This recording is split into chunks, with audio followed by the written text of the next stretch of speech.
we're in the house here. I'm in my house here, and you're probably in your house there. But we're in the house with Ben Olson out in Schaumburg, Illinois, in his studio for our first Creativeside Chat, but studio visit. So we've now got Ben Olson's studio going. So welcome everybody. People are continuing to roll in, and if you have questions, make sure you're using the chat.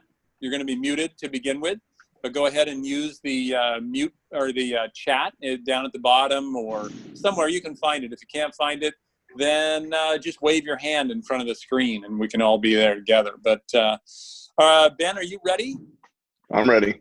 All right. I tell you what, you know, I think there's an icon on there, but if not, just put your hands up and just clap and welcome Ben Olson out of Schaumburg, Illinois. How do you love that, buddy? I'll clap for you. I'll take a virtual clap. Absolutely. There it is. I'm going to do a round of applause right there. So, all right. I got Daffy over my shoulder too, so it's a very good thing. I see you're wearing Daffy as well. That's great. I got my Daffy jersey from our 2018 Chuck Jones Big Draw.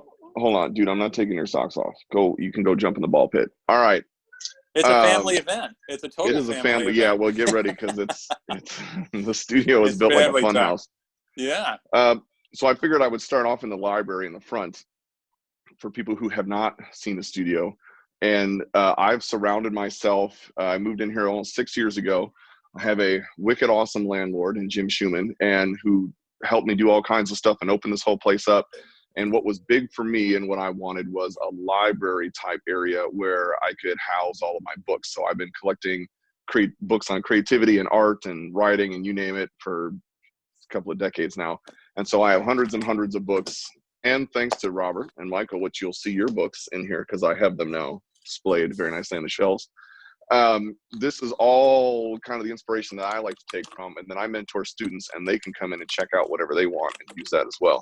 So I figured I'd start in the library, and I'm a collector. In addition to being an artist, I'm also a collector. So we're gonna go a little Kevin Graham.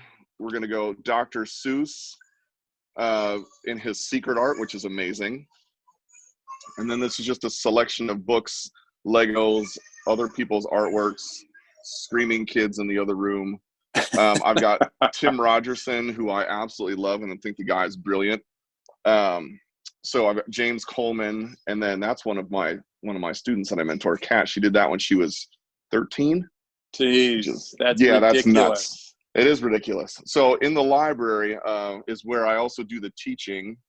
So on our Chuck Jones in Your Homes, this is kind of the setup. So there's another couple of lights, and I'll sit at that desk, and that's where we teach creativity. Right now we're in a create your own cartoon. So what I do want to highlight is I've got some original Chuck Jones pieces. I have an Eric Goldberg piece that I can't show. I have yes. I just You're realized right. that. You cannot. Like, Sorry. Can't show that one. So some more Chuck Jones art. I've got Daniel Arriaga, who's a Pixar artist. The title card from, I believe, Fast and Furious. No, from Chariots of Fur. That's Which one? Chariots of Fur. I'm sorry. That was Chuck's last Roadrunner Coyote cartoon right there. Last Roadrunner. Yeah. So that original. Yeah, I've got a bunch of Chuck stuff. 1992, 1993. Yeah. I've got Charles Pabst. So when I was studying and learning how to do this, I did a Batman when I was 16 in high school, and that helped me get into art school. So that was off a cover from another comic magazine. And so this is the fun house to give you an idea of the expanse of the. That is a fun house. And look at right. that. I mean, it comes included with a ball pit. Everybody needs a ball pit, right? Everybody needs a ball pit. in this area, to give you an idea, while I do a wide shot, so I've got a collaboration table. I've got a pin board for all kinds of when we do like ideation and stuff like that. This, when it's not a ball pit, is a kind of a screening thing where we can stream Apple devices to the big screen. So that's 134 inches. And we can do all of our creativity sessions and stuff there. So Ben, I'm going to interrupt we're going to interrupt this just for a second.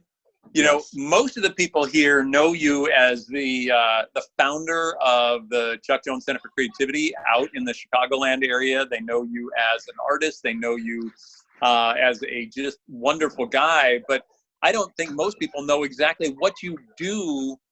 Let's call it a day, night, every other time job as a creative director. Tell us about 3MA a little bit. The other side of your life, because that's part of your studio. I mean, I know. Yes. So the big part, that's actually what pays all the bills, and good night, my face is huge in that. So to give you an idea of 3MA, right, and as I just kind of span the studio a little bit to give you an extra shot, 3MA is a creative agency that does design work, branding, film, web, and that's what pays the bills for all of this stuff. So Awesome. we did the state of Illinois' bicentennial logo a couple years back as kind of like a signature thing, and we do a lot. That's a pretty big deal, man. You always kind of gloss over that, but you beat out every other creative agency and marketing agency in Chicago. So I'm sorry, with that look and your necklace with the governor, that was one of the best shots ever, and a Chuck Jones T-shirt, no less. I had my Chuck Jones. I was representing my Chuck Jones T-shirt with Governor Rauner for the unveiling of the logo. That was pretty amazing.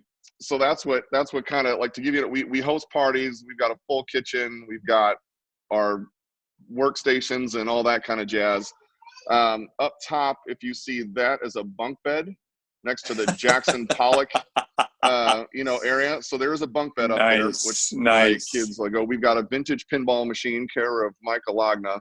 And then you can't go anywhere without dual basketball hoops. That would be this is my Captain Steve Rogers Captain America suit. I do wear this.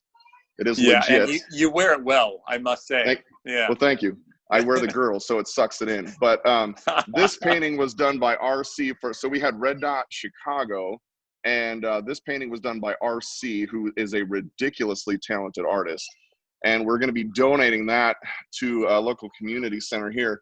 And then this was part of the artwork for that. Welcome to the Acme Creation Lab. So there's part of, to give you an idea of the span of the other side of the studio of what's all up on here. Bugs and Chuck. I tell you what, I forgot you guys had that out there. That was a guy that I met at the Balloon Fiesta, 18 months ago at the Balloon Fiesta in Albuquerque, and he got so fired up. He had done a coyote, and I didn't know who it was, and I walked up. It's a competition, and there's 10 guys, carving with chainsaws and tools and whatnot, and he said, I was the only guy. Sam and I were there. Only guy. He went away that day because he was feeling a little under the weather, and he comes over and he goes, and I said, look, you're doing great stuff over there, but do you know who did the coyote? And he goes, yeah, I did. And it was just one of those things. And then he got inspired by Chuck and the creativity and Bugs Bunny, and so that he brought out for you guys for the with a chainsaw museum show with a chainsaw. With a chainsaw. Yeah, that dude's ridiculous. Yeah. So to give you an idea of what we do on the Chuck Jones Center for Creativity Chicagoland style things, we're in the midst of handing out over 2,000 bags so far. And this will switch to the camera view. So right now we've reconfigured the studio because we don't have anybody in here. And Andigo Credit Union has sponsored us for a bunch of this stuff, which we are totally grateful for. So this is some of the materials that we're using to pack creativity kits that are going out to, we have By the Hand Club, which is in one of the worst parts of Chicago. It has 1,500 kits. We just did 500 by last Friday. We have another 500 going next week, and then another 500 after that. District 211, Betsy, who's on the call today. I'm wearing Betsy. Jewelry, Betsy, right? Betsy has been delivering kits to senior communities, which has been fantastic. So we'll have more going out. So she's helping us in that realm. Dude, stop turning on and off the lights.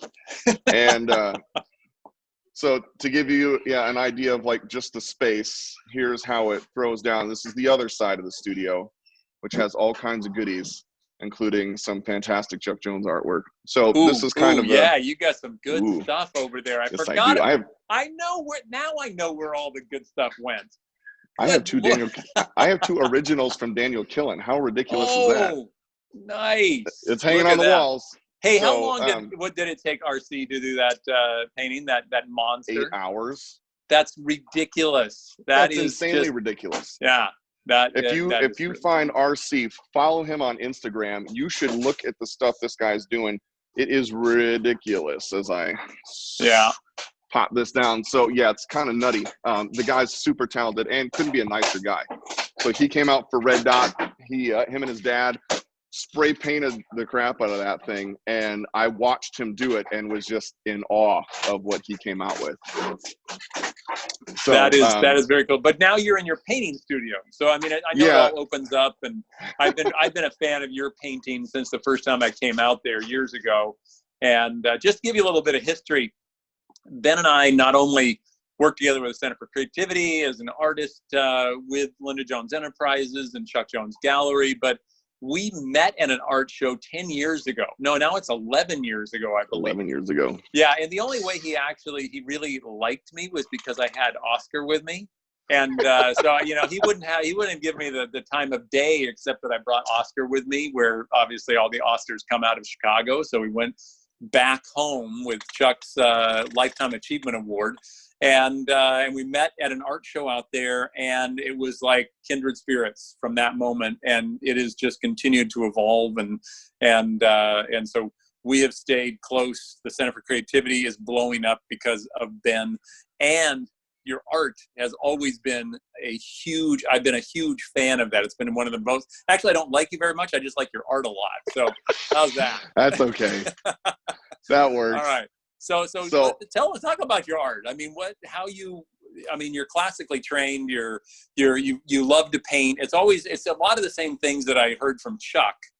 That it's just like you do what you love, and then you keep doing it every day, as much as you can. So when I was 5, I remember. I've had some experiences through life, right? Which I always knew I wanted to draw. And I remember being in kindergarten, and I put a thing on my Facebook thing that says, I'll tell you about Mrs. Blackburn. So let me tell you about my kindergarten teacher, Mrs. Blackburn, because it kind of starts in around there, right? My dad might remember her, and my mom. But I remember I did this, they had coloring book pages, right? And there was a girl I liked. Her name was Monica. You know how you have snapshots of your past? You're like, but you can't really remember like all the context. And I'm probably getting part of this wrong. I don't know. It's just what I remember. Yeah. So there's this girl, Monica, and I really liked Monica. And so we were doing these coloring pages, right? And that was the art project for the day. And then you would doing crayons, and then you would get to put it up on the wall. So I had my Disney coloring book page, and I was coloring away. And then what I did was I took the crayons and I did like layers, right?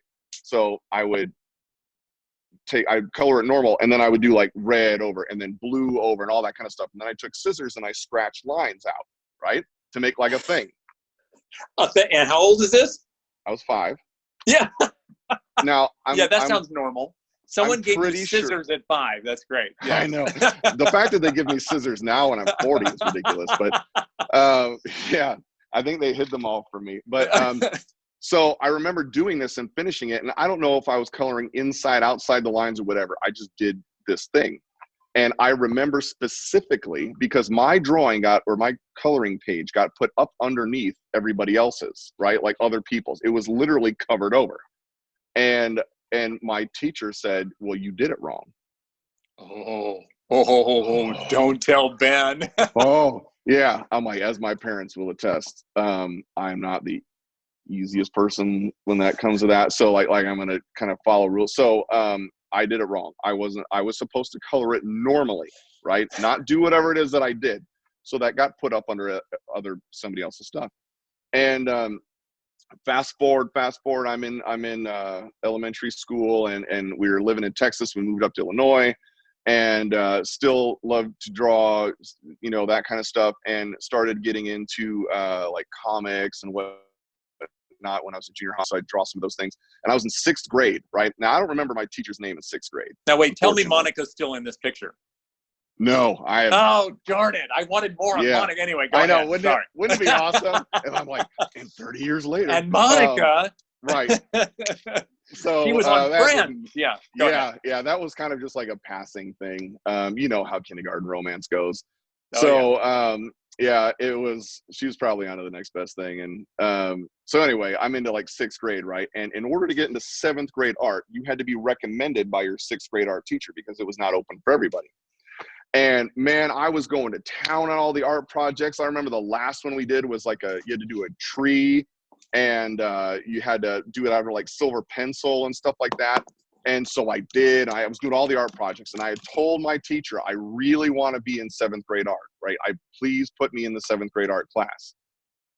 Well, there was another girl, right? And she, but no, always a girl. There's always a girl, but this Okay, one, go like ahead. she was kind of like a teacher's pet friendly, whatever. I don't know if she was that much into art. She was just kind of there. And maybe in art class, let's be honest, for some people, art class is just like an easy thing they can just check off. And I'm like, this is not a check off thing for me. I really love this. And so she told me that my stuff wasn't good enough to get into 7th grade art. Oh, once again. So I wasn't good enough, and my stuff wasn't there. So she put this other girl in who basically took it for fun. Didn't care, but she got into the placement, you know, and I got sidelined on that. And that sucked, right? So, you know, I don't have 7th grade art. I'm still doing comics and whatever. And I remember like a little bit before that, at the age of 10, and this was part of what spurred that whole thing of why telling my 6th grade art teacher I really want to do this, is because when I was 10 years old, my mom took my brother and I with one of her friends to Little Mermaid, right? And I saw an animated feature for the first time in a theater, and I was blown away. I'm like, how do you do that? Like, that's what I want to do. Let me do that, right? Which to this day, my all-time like animation artist legends and I've gotten to meet one. I've been Glenn Keane, Andreas Deja, and Eric Goldberg, right? Wow. Yeah. So, yeah. And so I remember going to see that film and just being very impacted by it because I was looking at art moving in like a big setting format, and it was amazing. And I wanted to do that. That's what I want to do. I draw, I do these little things.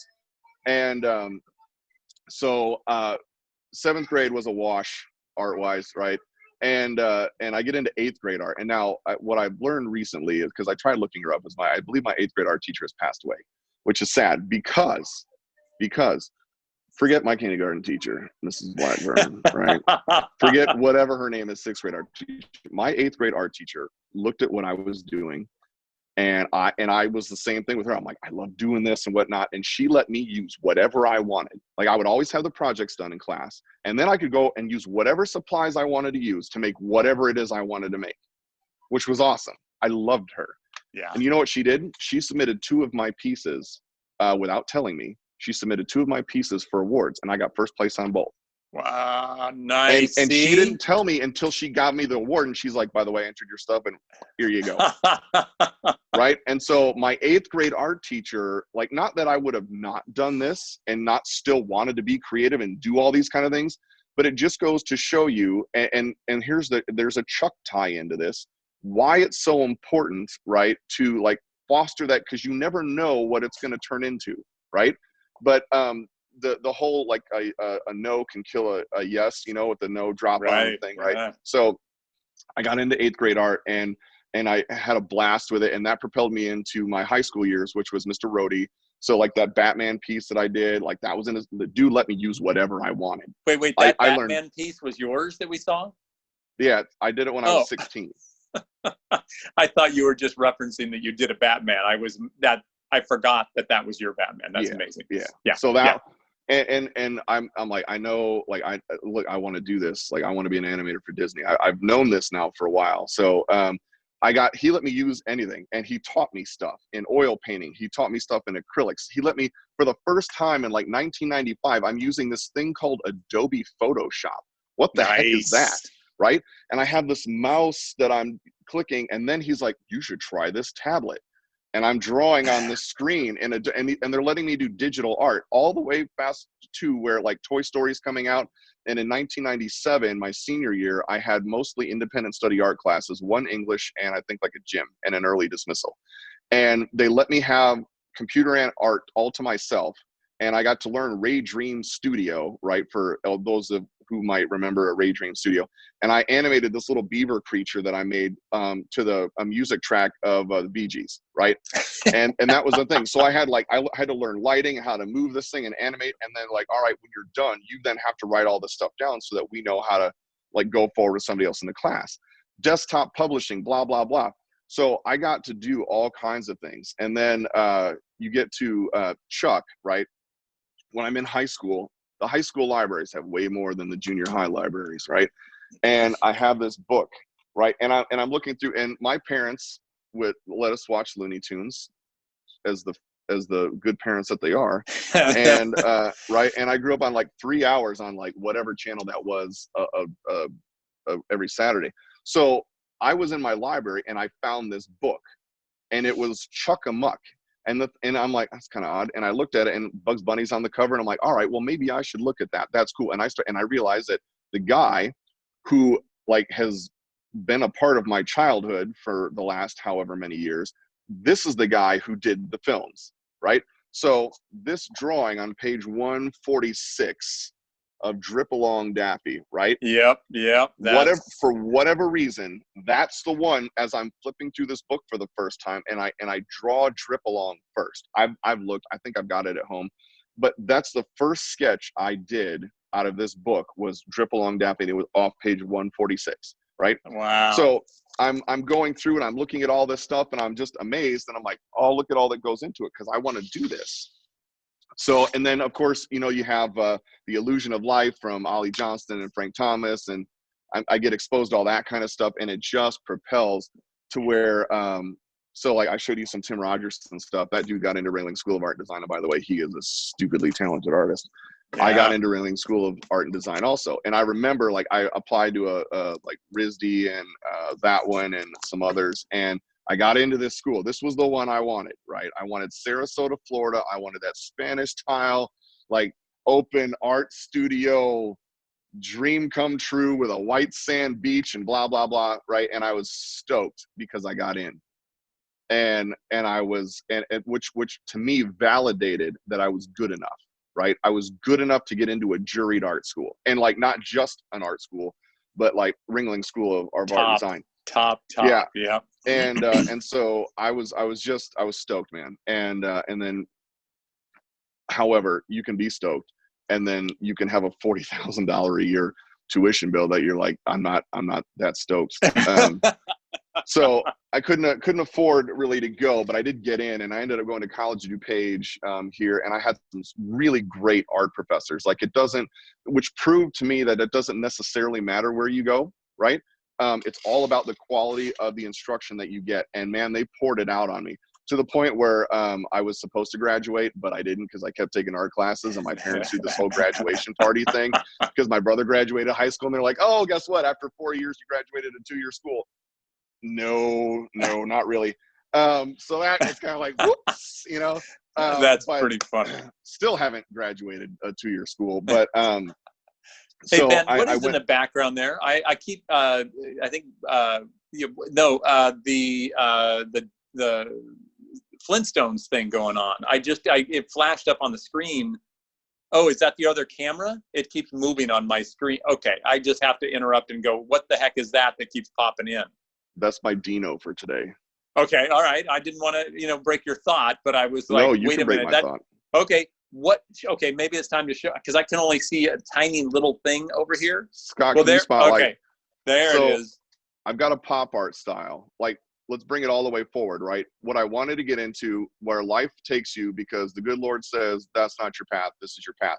And then I'm 40 years old, turning 41, and I get to play with Looney Tunes on a daily basis and do this. And I'm in a gallery, not just a gallery, I'm in Chuck Jones galleries, right?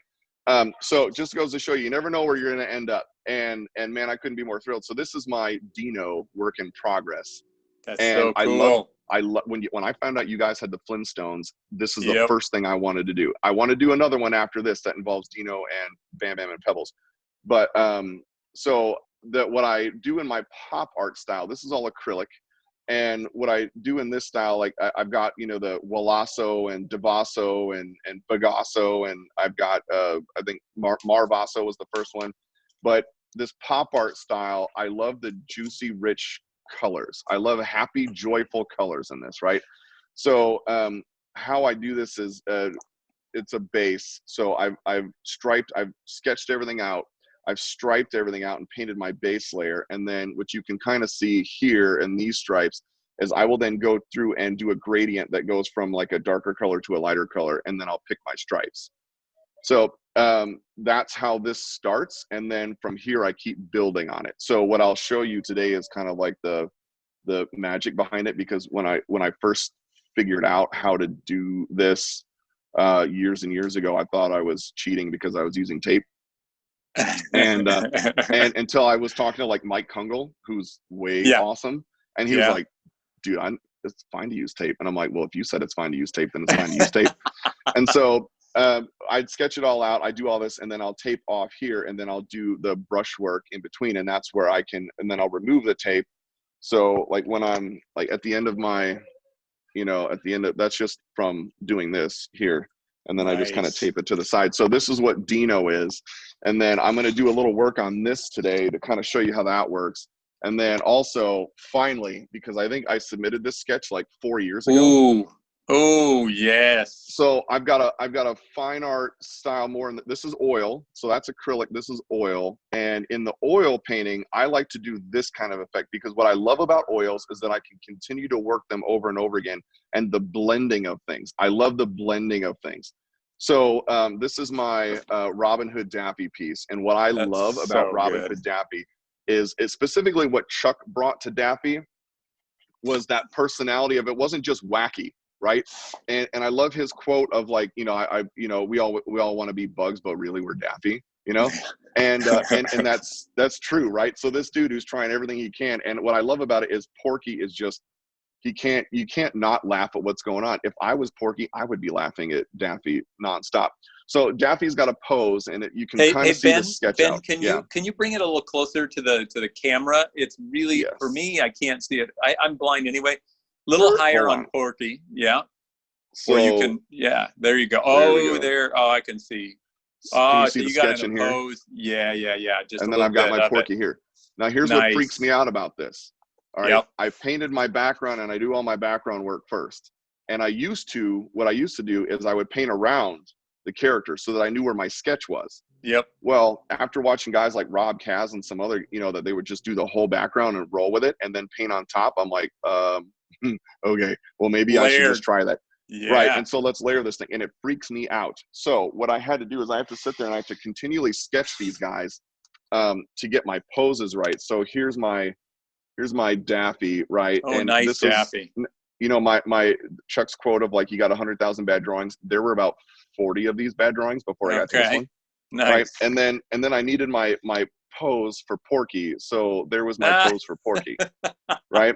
And so for whoever ends up getting this painting, I'm including the original sketches with that if they want. Same thing with Dino. Yeah. I love the Porky laugh is so classic. And I don't know if you know this, but Robin Hood Daffy is my mom's favorite film. So she's willing to admit it. So Chuck never would admit favorites, but my mom definitely does. So Well, and what I loved about, like, it's a Maurice Noble background, and what I love about Maurice Noble backgrounds is the way he approached design. So it's just my take on what he did. So if I like kind of zoom out a little bit more, and hopefully my thing won't fall here. If I zoom out a little bit more. Yeah, you're good.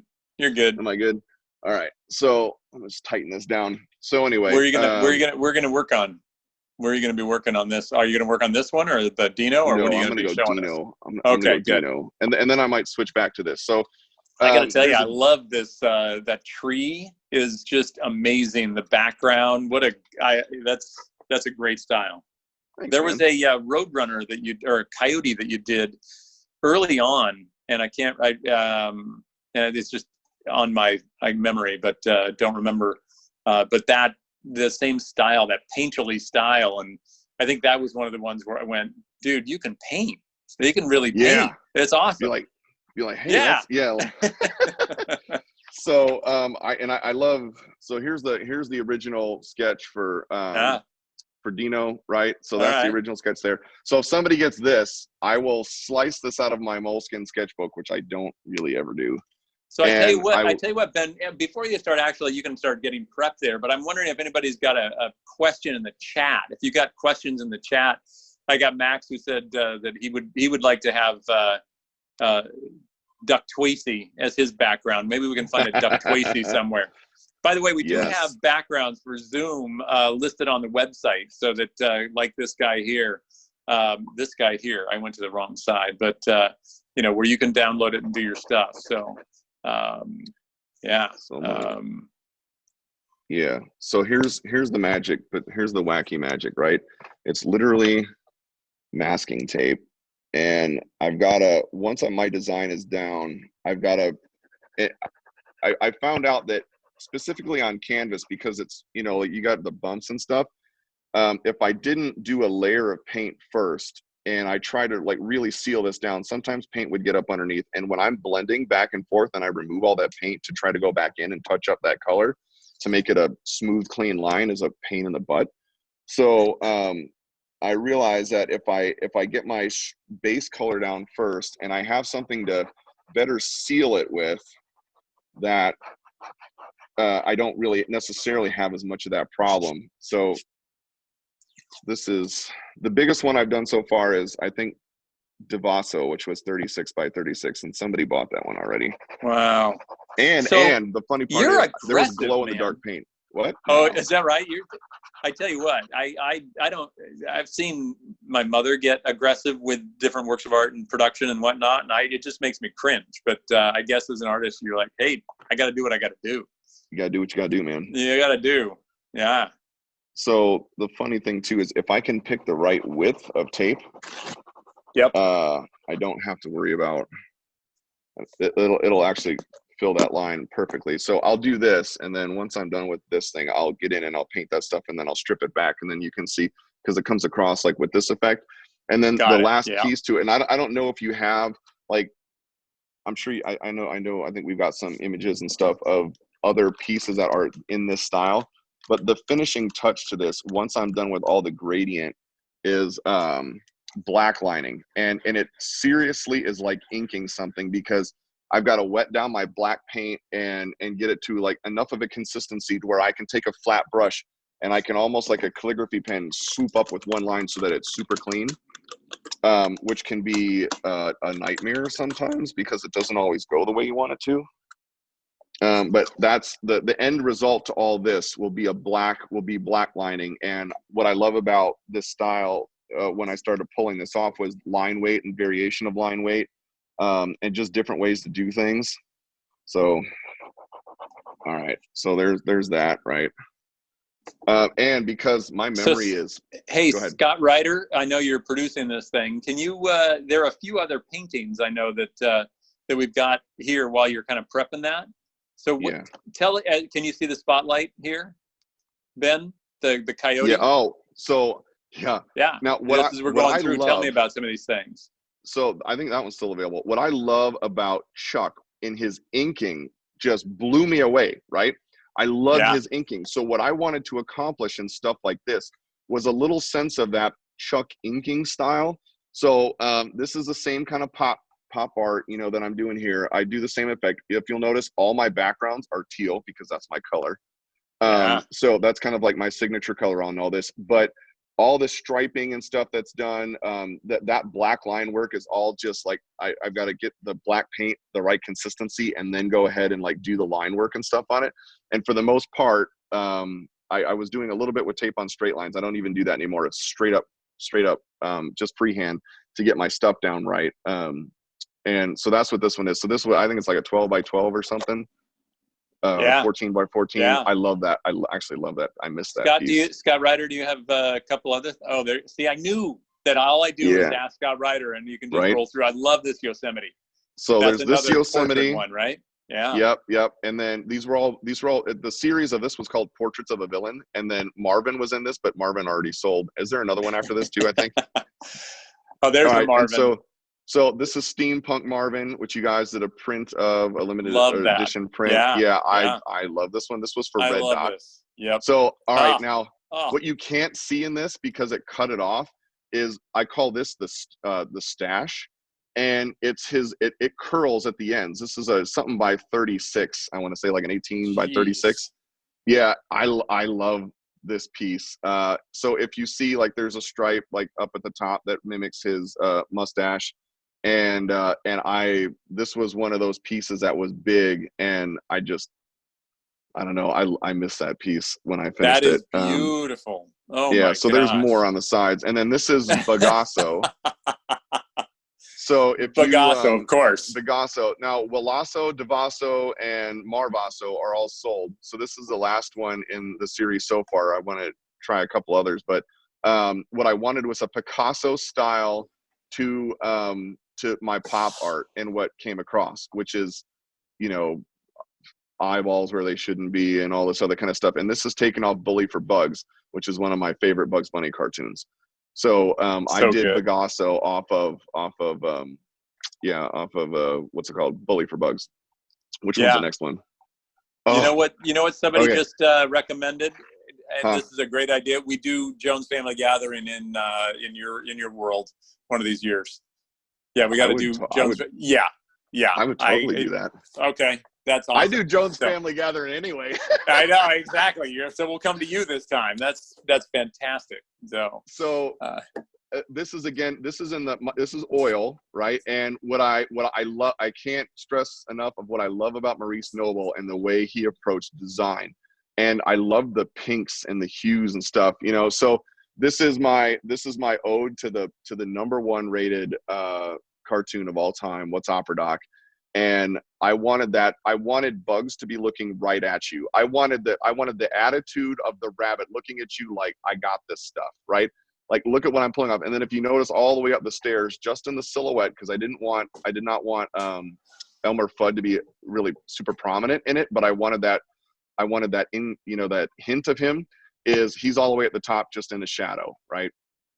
But it's and there's more to this piece, actually. This cut off a little bit, but like the clouds and stuff, I wanted to do these really like rich, thick, I wouldn't even call it fluffy. I'd call it like whipped cream.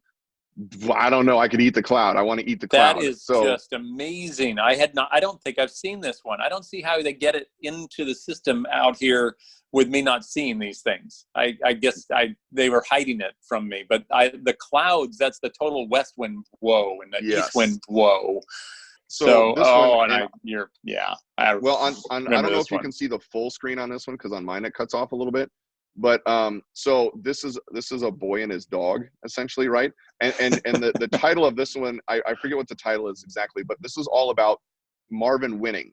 So he's on Planet X. I wanted this serene picnic setting, so that teal water, which is my color, but I wanted that teal Martian kind of style water where you're almost at like a miniature resort. I wanted the Mars effect of the pink skies to fade off into the background, right? And if you notice, like, they're taking a nap. He's already won. On the picnic blanket it's actually Duck Dodger's flag, right? Picnic on Planet X is the title. Picnic on Planet X. That's the one. So he's using Duck Dodger's flag as his picnic blanket, and it's roast duck and a pulled pork sandwich. That's what's for lunch. Because he won. So, but it didn't disintegrate, which is good. No, he didn't use that gun. He used like the rotisserie gun or something like that. I don't know. There was some different Acme contraption. So that was that's pretty dark, man. That's pretty dark. I love it, but it's pretty dark. I'm like, you gotta wait till you like. I still haven't sent it yet because I have to resketch it out. But I have one with Wiley and Roadrunner, and that's later for another time. Okay. So I don't know if there's another one up there. Scott, anything more, Scott? One? I think it must be. I think that's the last one. That is awesome. So I like the two different styles. I like going back between the two different styles because I like having I like different things about different mediums. I have one more that I did in watercolor, and it's 65, and it was for Wile E. Coyote and Roadrunner's 65th anniversary. And so I like to do watercolor, but that was the only watercolor that I did for that. So that just each medium has its own things that I like about it, and I want to accentuate that in the artwork. Really nice. Really nice. So, all right. Well, we can go back to Dino and see what's yeah, let's going go on back to, there. So let's all go right. back and So to kind of give you an idea of what happens when I do this. So what I like to do is I like to start with the lightest color first, because depending, like, especially on the yellows, they can get a bit translucent, and it's kind of a pain to try to go back and get it lighter. So I will use the lightest color first, and then I just I'll fade it down. I don't really wet it down too much, and then I'll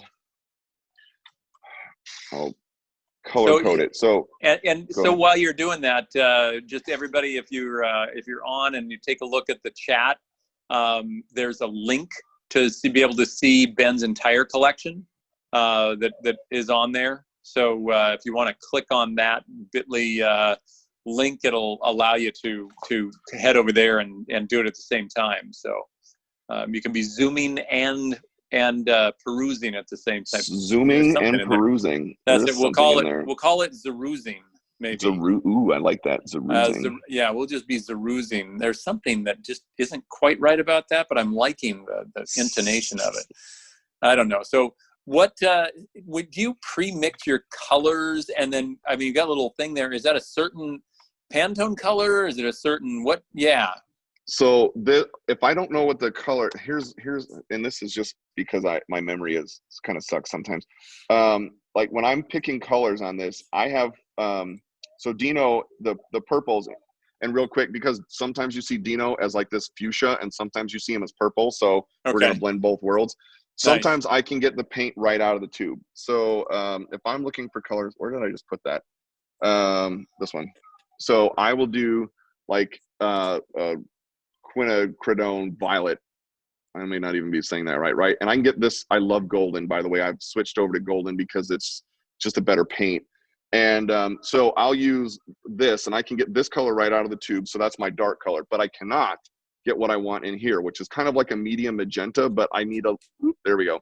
I need it a little bit different. So there's 4 different colors mixed in here to get what I need out of this. Yeah. And how long then will that last you for the whole painting? Yeah, this bit right here is like is a 2, not even a 2 ounce tube. I think it's, well, maybe 2 ounces. Yeah, that'll last me plenty for the whole painting. Okay. Depends on how big. But what I'll do is I have to like label my stuff. So I have A1, B2, and then I'll have B1, and then I've got all the other kind of things, because I will literally get into my colors and I'll totally forget what I did. Like the yellows specifically, and I'll be like, oh crap, which colors were that? And then I got to go figure it all out again. And that's just because I'm absent-minded half the time. So, Scott, do you have that original, or can you share that original, that Roadrunner Coyote that I was talking about? It's I think it's the first original that he did. And I think it's on the site. It's kind of a pan one.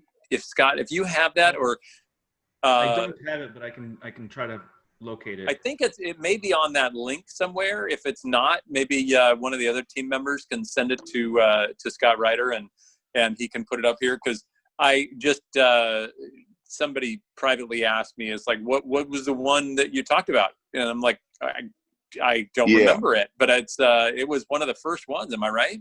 Yeah, that was the second piece that I did, and it was the first. It's the only one that I've done in watercolor so far. Okay, that was a watercolor, no less. Okay. Yeah. So it was a little bit more difficult than I thought it was, and you'll see when, like, and if they can find it, the amount of gags Wiley has on him, like, you got to count all the gags. So because it was the 65th anniversary, I wanted him on the road. I wanted that classic setting, but I wanted a different feel to it. So I pulled it off in watercolor, because and you'll see in the blending and stuff. And what I love about watercolor is also, what's kind of slightly frustrating about watercolor is it will do its own thing. And I think Kenneth is on here today. Kenneth is a ridiculous watercolorist. And we would go into I haven't been there in a couple of years, but we would go into take this watercolor class in the mountains in the Virginia City, Nevada, and it's a plein air class. And so what's frustrating about watercolor is also what's great about it, because it's almost like a chemical reaction. So things that you don't even like, it'll just happen, and you'll be like, oh, don't touch it. you know, and there. Oh, wait, we're now, yeah, that's a yeah. watercolor. Yeah, That that's is watercolor. just well, it's probably gone already, but I want an edition of that just so I can have an artist proof, because I want to put that in the whole thing?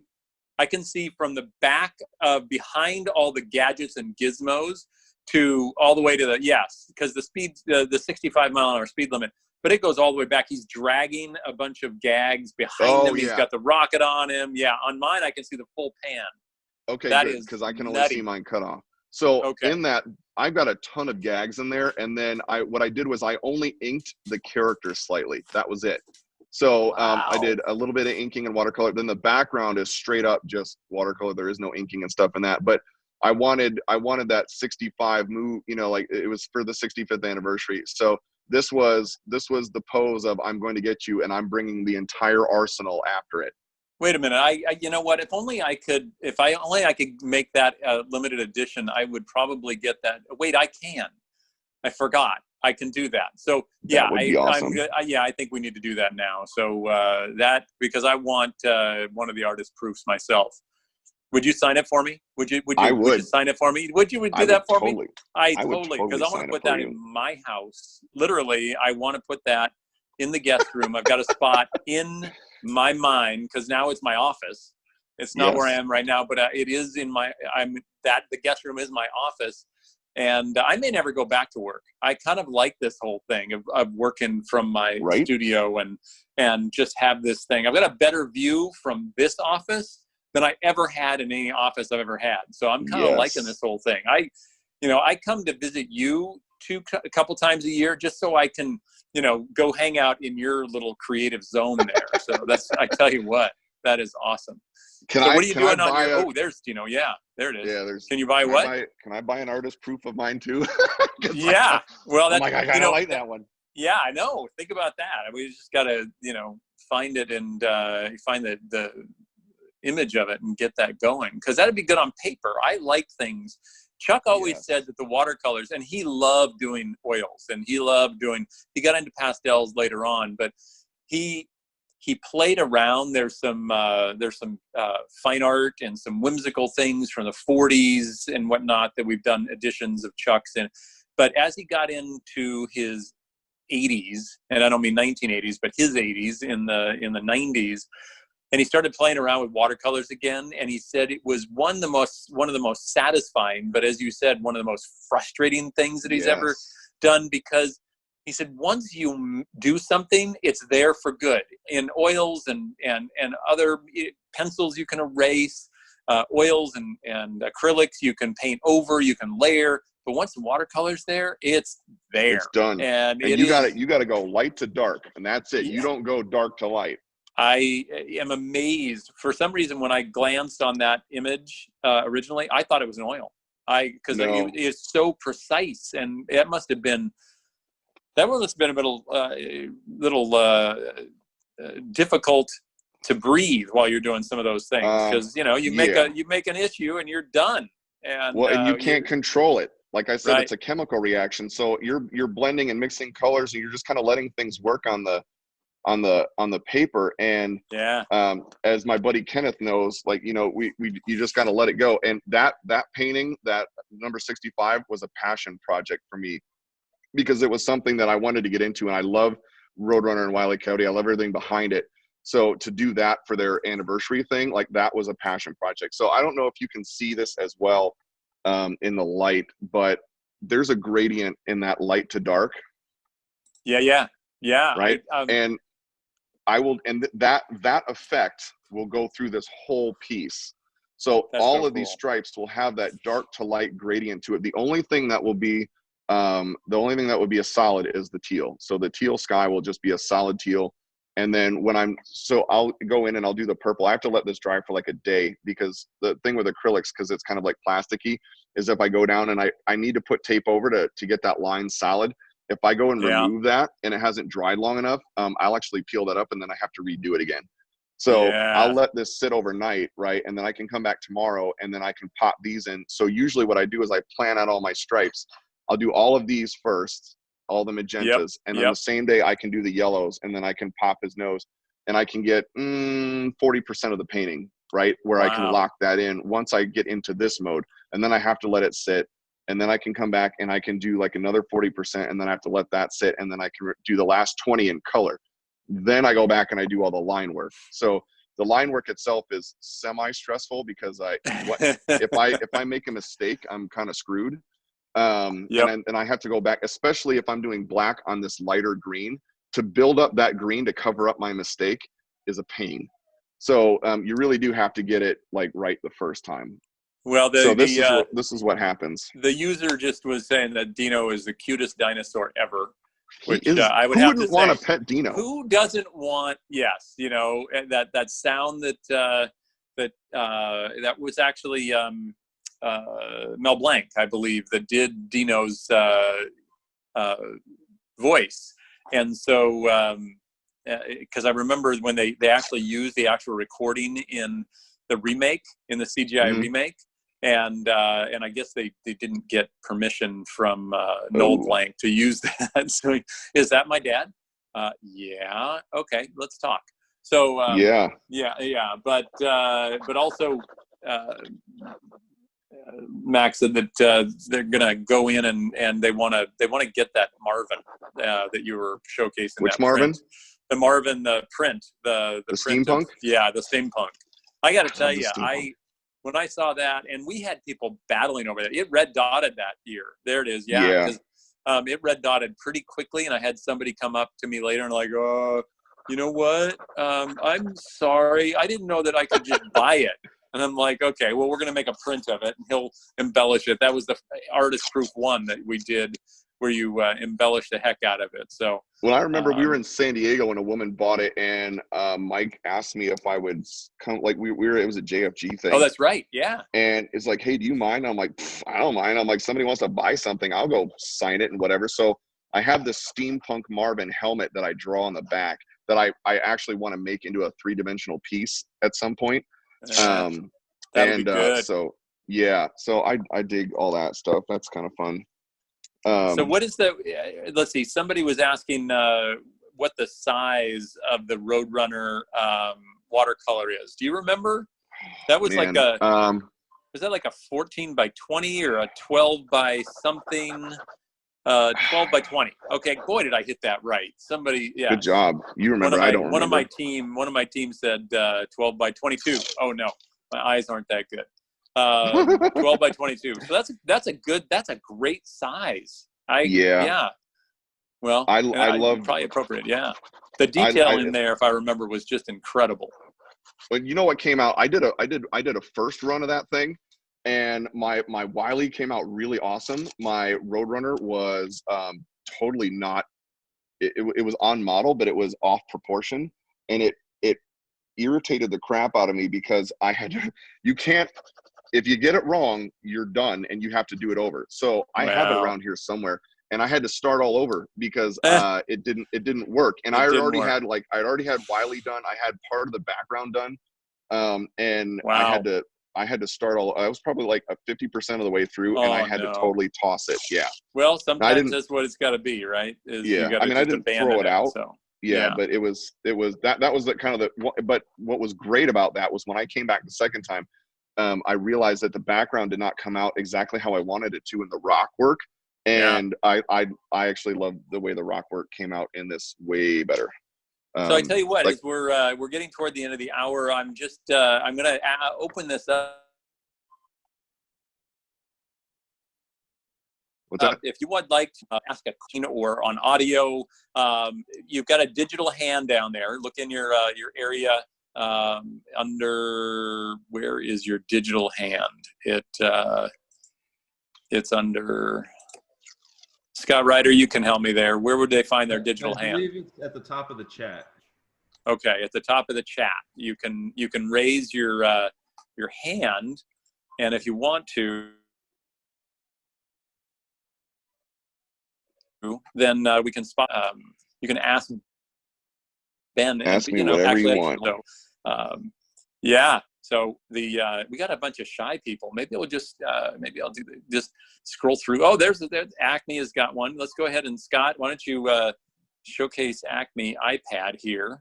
Hey, I know that guy. What's How up, you doing Bruce? there? Hello there, boys. How are you? Hey, buddy. Hello. I love your Roadrunner Coyote up there behind you. That's that reminds me of my mom. I tell you what. And there's one over there of the dot and the line. There it is. Oh, yes. They almost feel like family to me. I don't know why, but The question I had for Ben is on the Roadrunner piece. How long did it take you to create that? From starting sketch to finished piece, if I were to count how many hours, it was at least a good solid like 20-30 hours. wow. Into the piece. And part of the reason was I wanted a certain look to it and a composition. So if you look at the composition of like where things sit, and it was like based off Maurice Noble's kind of design technique. Like I said, I got it wrong the first time, and then I got it right the second time on what I wanted. So going through it the second time and re-sketching the thing out, it didn't take like as long to sketch, maybe, a couple of hours to get what I needed down, and then to start laying it on. And the reason why it took a little bit longer is because I would freak out at every stage. So I'd start back and work front, and I would freak out at every point where I was going front. I'm like, oh, I don't want to do. So it was probably a good 30 hours on that piece. Wow. That's amazing. Thanks, like I said, Bruce. it's a passion project. That one was they're all passion projects, but that one to me was man, like what I loved about why I wanted to use watercolor is, especially you get into the Southwest and all those colors. And, I've been inspired by so many different watercolorists that get into the Southwest, and that richness that comes, like, there's just something to it that you can't get with, like, you can get cool stuff with oils, but there's a thing about watercolor and doing that Southwest feel that I had to do it. So well, I'm flying to Albuquerque in June to go up to Santa Fe, so I want to make sure I don't make the left turn. Oh, sweet. Don't make that left turn. I tell you what, that is for sure. Oh my goodness. Somebody just reminded me that many of these things are on the Octria site. If you don't know that link, you can find it on the websites. I know that Robert's posted it out there, but it has a lot of these works of art out there on the site, and we're trying something new. It's a private site that you can go out and register, and for the next 24 hours, we are allowing people to go in and literally bid on some of these works of art. So it's during this odd time that we're all in, and we're all sequestered here and doing what we're doing, but to try something new and be a little creative. So get to know Ben in his studio, and then and I guess somebody just said that it's a case-sensitive thing as far as Ben Olson Studio at the Octria site. So there's a bit.ly link there, but there's also we can get it sent to you for the next 24 hours. You can go in and take a look at there, and find some things that you may not be able to find 25 hours from now. Let's put it that way. So yeah, that is really cool what you're doing there. If you want to, like, if anybody grabs something and finds something that they like, I don't care if it's a print or original or whatever. You tell me your favorite Looney Tunes character and whatnot, and I'll do, like, on 12F animation paper. I'll do a sketch in, like, like a Blackwing or something like that. Cool. That's dedicated to you. And if, like I said, print, original, whatever you want, you name the character, and I'll add that. That's to so cool.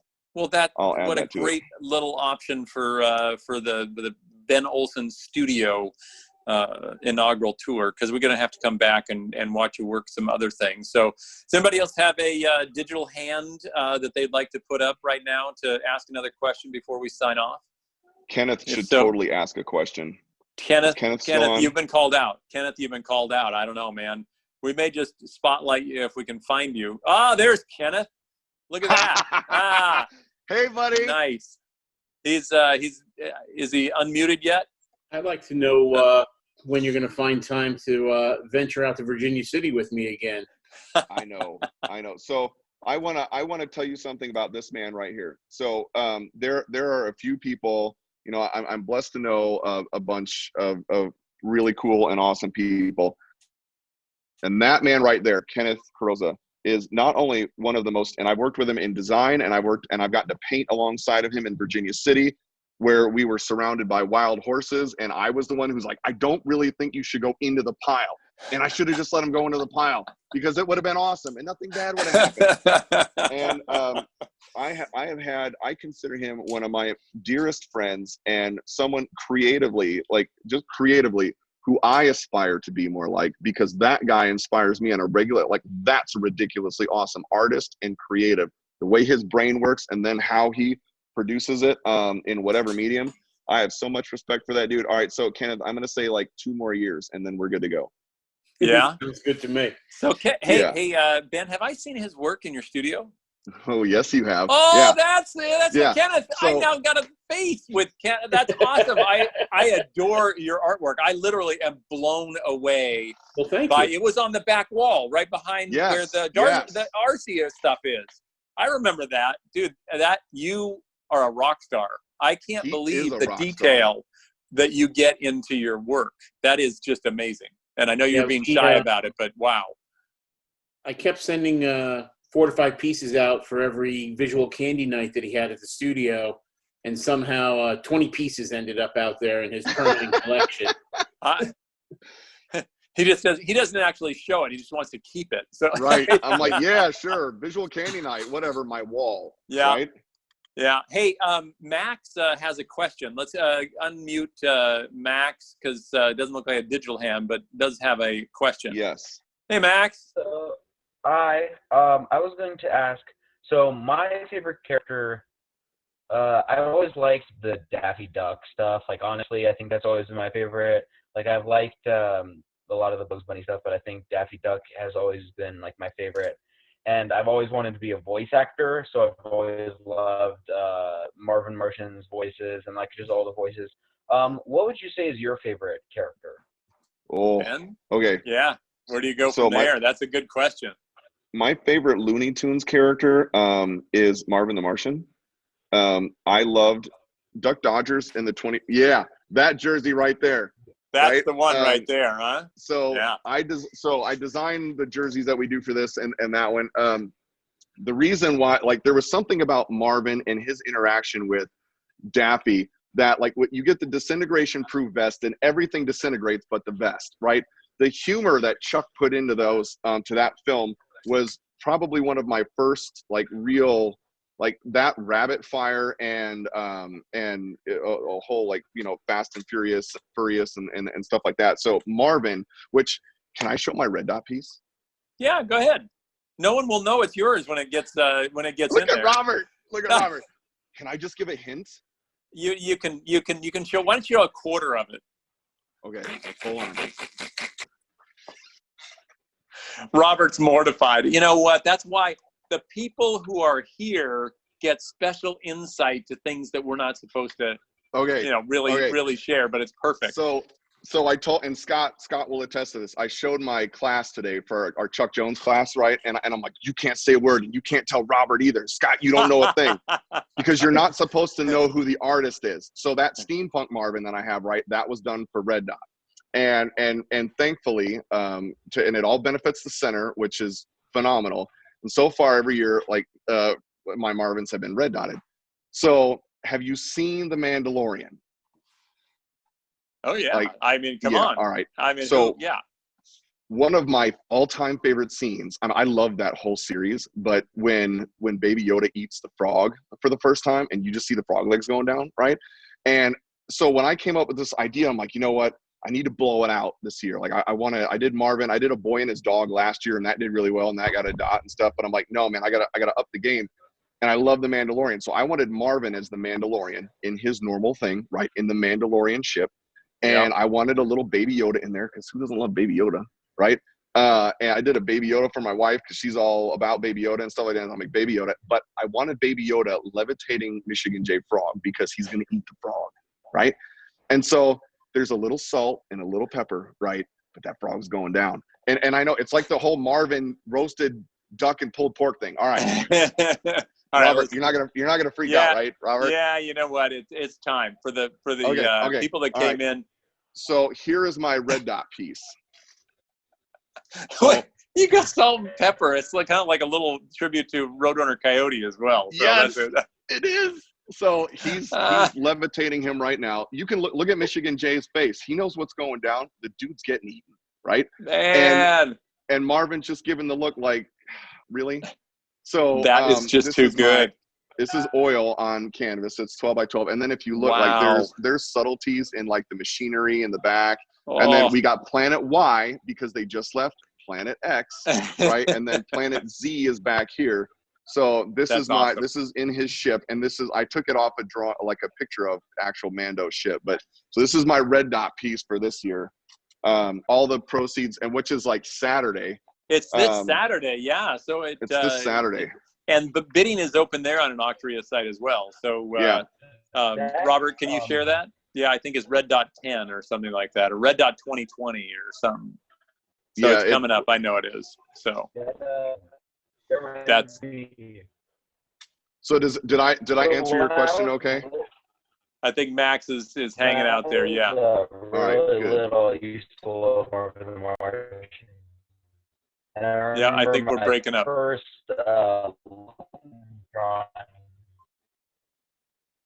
yeah. Did we lose him? I think.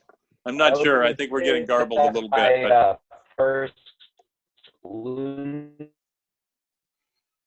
Yeah, I'm not sure. That's okay. We can switch back to the non-audio. But actually, I'm being told that we need to be signing off soon. So it doesn't look like there's anybody right now. So I tell you what we'll do. We'll let you continue to paint, Ben. And I just wanted to thank you. And thank you, everybody, for coming in to visit us during this Ben Olson studio tour. And we will be doing more with other artists in the coming weeks. Don't forget that there is the Red Dot auction this Saturday evening. It's a virtual event for the first time. This is Red Dot 10. We've been started 10 years ago. It's hard to believe that was an inspiration 10 years ago. And there are nearly 100 works of art that are available, mostly anonymous, now one less so anonymous, but that's okay. Yes. But there's also some unbelievably found objects that are like we've got Nick Park, who is going to do a painting, the Wallace and Gromit creator. We've got Eric Goldberg, who's going to do a drawing of 3 Looney Tunes characters of your choice if you win that UFO auction, and some other special things that are coming that are available out there now to bid on. And we'll be together again on a Zoom call and other outlets by then on Saturday evening. It starts 6:30 p.m. Pacific and goes all the way to 8:03 p.m. Pacific. So do the adjustments for your local time, and hopefully you'll join us on that event. So thank you again, Ben. We're going to go ahead and sign off. Well, look at that. Yeah, man. Scraping off. We're going to peel so off cool. my off last. Yes. Look at that. I like the peeling. All right, everybody. Take care. Well, thank you so much, guys. Have a great evening. All righty. Bye.